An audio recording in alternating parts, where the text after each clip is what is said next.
हैदराबाद के काला पत्थर पुलिस स्टेशन के इंस्पेक्टर खलील पाशा ने तब बिन इलाके में एक देरीना मसले को हल करने के लिए एक काबिल तारीफ इक़दाम किया है।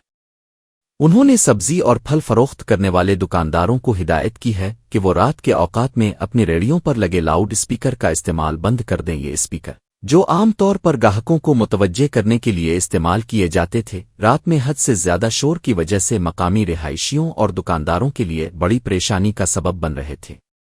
रात को जब लोग थके हारे घर आते हैं और सोने की कोशिश करते हैं तो इस शोर की वजह से आसपास रहने वाले खानदानों को शदीद तकलीफ होती थी। इंस्पेक्टर खलील पाशा ने ज़ाती तौर पर फरोशिंदों से मुलाकात की और उन्हें शोर की आलूदगी के बुरे असरात से आगाह किया। इलाके के रिहायशियों ने पुलिस के इस इक़दाम को सराहा है, जिसका मकसद शहरियों के लिए एक ज्यादा पुरअमन माहौल यकीनी बनाना है। कैसा चल रहा कारोबार?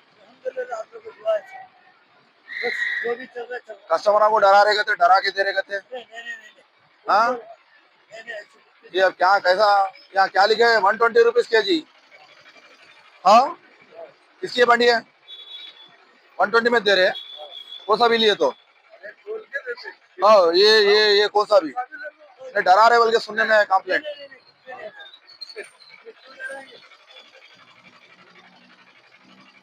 क्या बोल रहे हैं आपको? अभी आप लोग यहाँ रोड साइड में कारोबार कर रहे हैं, आप लोग इतने बड़े बड़े पोंगे लगा के जो आवाज पुकारा कर रहे हैं, उन लोग फिर सोने वाले कैसा सोना घर वाले?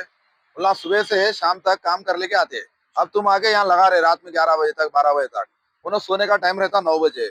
फिर आप लोग ऐसे पोंगे लगाए तो 5 रुपए 10 रुपए 20 रुपए बोल के, तो कैसा सोना उन्होंने? बोल तो बाजू वाले का कोई ख्याल न रखोगे आपने को? कोई भी अगर आज के बाद आवाज शोर पुकारा करने का पोंगा लगाए तो पोंगा सीज कर देते और वो बंडी को इधर आने नहीं देते हम। तुम जाके कहीं भी दूसरी जगह कारोबार कर लेना। समझ नहीं आ रहा आप लोगों को? बाबू आपको समझ नहीं आया? कोई भी आवाज पुकारा कुछ भी नहीं करना। आप आपके बंडिया में कारोबार कर लीजिए, लाइटा लगा लो और जो रेट में बोल रहे वही रेट में देना। समझ नहीं आया? कोई कस्टमर मेरे पास आके कंप्लेंट